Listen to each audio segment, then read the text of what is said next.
안녕하십니까. 중소벤처기업 경영지원사무소 절세가인 김하나입니다. 오늘은 세 번째 핵심 주제, 법인세와 소득세 과세 체계에 대해서 알아보겠습니다. 중소기업 CEO가 절세 설계를 위해 고려해야 할 주요 세금 분야는 법인세, 소득세, 상속증여세입니다. 법인 차원에서는 법인세가 중요하지만 CEO 개인의 경우 소득 설계와 상속증여 설계가 더 중요하게 다뤄집니다. 이를 위해 임원의 급여 설계, 퇴직금 설계, 배당 설계, 이익 소각 등의 소득 설계와 관련된 중요한 주제가 됩니다. 법인의 소득에는 법인세가, 개인의 소득에는 소득세가 과세됩니다. 법인 소득의 경우 포괄주의 과세 방식을 채택하여 순자산 증가설을 따르고 있습니다. 이에 따라 법인의 순자산이 증가하면 그 원천과 관계없이 소득으로 간주되어 과세됩니다. 반면 개인 소득은 열거주의 과세 방식을 따르며 소득세법에 열거된 소득만이 과세 대상이 됩니다. 첫 번째, 포괄주의 과세는 원천에 관계없이 법인의 순자산이 증가하면 이를 소득으로 보고 과세하는 방식입니다. 따라서 순자산 증가설이라고도 불리며 제조활동뿐 아니라 유형자산 매각이나 금융상품 이익 등 모든 이익에 대해 법인세가 부과됩니다. 두 번째, 열거주의 과세는 법에서 정한 소득에만 과세하는 방식으로 소득 원천설이라고도 합니다. 이에 따라 개인 소득 중 열거된 소득 외에는 과세되지 않습니다. 예를 들어 개인이 사용하던 스마트폰을 매각하여 이익이 발생하더라도 소득세법에 열거되지 않은 소득이므로 과세 대상이 아닙니다. 법인을 경영하는 CEO의 입장에서 사업소득은 먼저 법인에 기속됩니다. CEO는 법인으로부터 급여와 퇴직금, 배당 등의 소득을 받게 됩니다. 법인은 원천에 관계없이 벌어들인 소득에 대해 법인세를 부담하고, 예를 들어 제조업 법인의 경우 제품을 판매하여 얻은 수익에서 원가와 판매 관리비를 제외한 금액이 소득이 되며 여기에 법인세율을 곱해 법인세가 과세됩니다.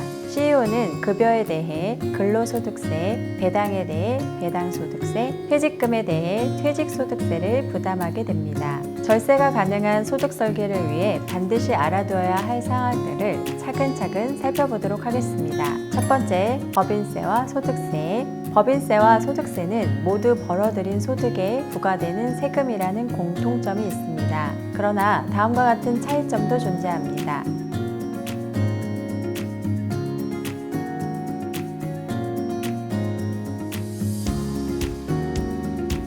소득세율의 기본세율은 종합소득, 퇴직소득, 양도소득에 일반적으로 적용되는 누진세율을 의미합니다. 기본세율이 적용되지 않는 경우로는 양도소득세 중 주식 양도에 대한 세율과 부동산 양도에 대한 중과세율이 있습니다. 한편 법인세와 소득세가 과세되는 소득에는 지방소득세가 별도로 부과됩니다. 두 번째, 법인세 과세체계와 세무조정에 대해 말씀드리겠습니다. 법인의 소득에 대한 법인세는 아래와 같이 산출됩니다.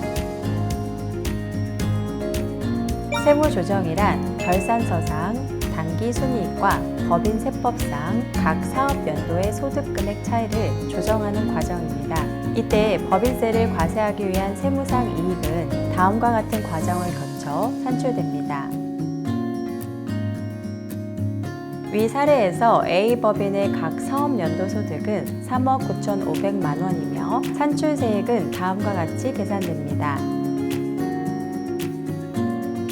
그 다음으로 A법인이 받는 세액 감면 및 공제가 다음과 같다고 예를 들겠습니다. 중소기업 특별 세액 감면으로 산출세액의 20%를 감면받음, 연구인력 개발비 세액 공제를 320만 원 적용받음, 세액 감면과 공제를 적용한 후 A법인이 부담할 법인세는 다음과 같습니다. 세 번째, 세액 공제 감면에 대해서 말씀드리겠습니다. 법인세법 및 조세특례제한법에서는 다양한 세액 감면과 세액 공제를 규정하고 있습니다. 하지만 모든 내용을 일일이 숙지하기보다는 중소기업에서 빈번하게 발생하는 항목을 내용을 중심으로 이해하는 것이 중요합니다. 예를 들어 기업 부설연구소나 연구전담부서가 있다면 연구 인력개발비 세액공제가 적용될 수 있으며 정규직 고용 인원이 증가한 경우에는 고용 증대 관련 세액공제를 받을 수 있습니다. 여기서 소득은 총수익 금액 개념이며 소득 금액은 소득에서 필요 경비나 소득 공제를 차감한 금액을 말합니다. 여섯 번째, 소득세 과세 체계, 종합소득, 퇴직소득, 양도소득에 대해 말씀드리겠습니다. 종합소득이란 다음 6가지 소득을 인별로 합산하여 과세합니다. 예를 들어 과세 표준이 2억 원이라면 38% 부과합니다. 따라서 산출세액은 2억 원 곱하기 38% 마이너스 1,994만 원, 누진공제액을 제외한 5,606만 원이 됩니다. 또한 소득세 외에 2억 원 곱하기 3.8% 빼기 199만 4천 원은 560만 6천 원의 지방소득세가 과세됩니다. 두 번째, 퇴직소득에 대해 말씀드리겠습니다. 퇴직소득은 장기간 군속하며 누적된 퇴직금을 일시에 받는 특성이 있습니다. 따라서 이를 종합소득세 방식으로 과세하면 높은 누진세율이 적용될 수 있어서 세법에서는 근속 연수를 고려하여 근로소득세와 유사한 세금이 산출되도록 별도의 과세 구조를 마련하고 있습니다. 퇴직소득은 아래와 같이 근속 연수 공제를 통해 퇴직자의 세 부담이 경감되도록 하고 있습니다. 또한 퇴직급여를 근속 연수로 나누어 계산한 환산급여에서는 환산급여 공제를 차감하는 방식을 적용하고 있습니다. 이는 퇴직소득에 대해서도 근로소득과 유사한 세부담을 유지하기 위한 장치입니다.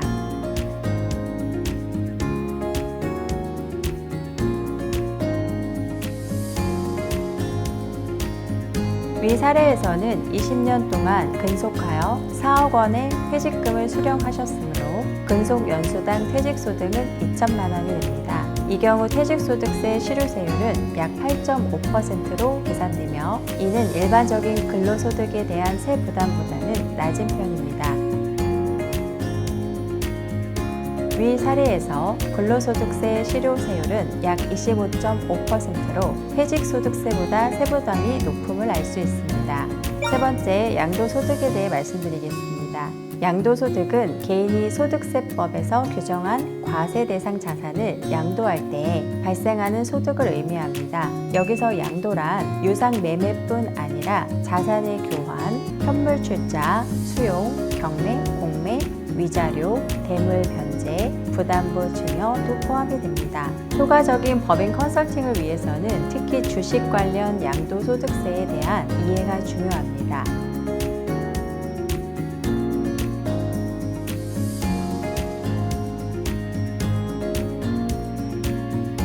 일곱 번째, 직장 가입자의 4대 보험료 2024년 기준으로 설명드리겠습니다. 직장 가입자는 기본적으로 급여소득에 대해서 아래 보험료율을 반영하여 보험료가 결정됩니다.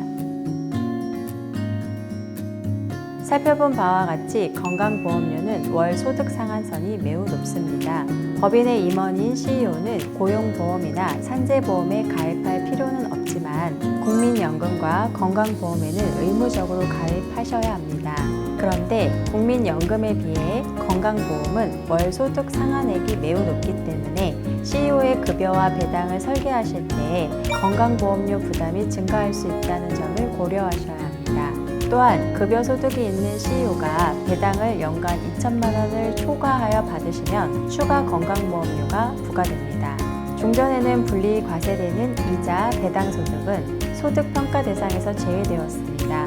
그러나 2020년 7월부터는 연 1천만 원을 초과하는 금융소득과 주택임대소득도 건강보험료 부과 대상에 포함되었습니다. 이에 따라 임대 수입에서 필요 경비와 기본 공제를 제외한 소득 금액에 보험료가 부과됩니다. 즉, 임대소득자가 임대사업자 등록을 한 경우에는 연 1천만 원을 초과하는 총수입 금액으로부터 부과되고 임대사업자 등록을 하지 않은 경우에는 연 400만 원을 초과하는 총수입 금액부터 부과됩니다.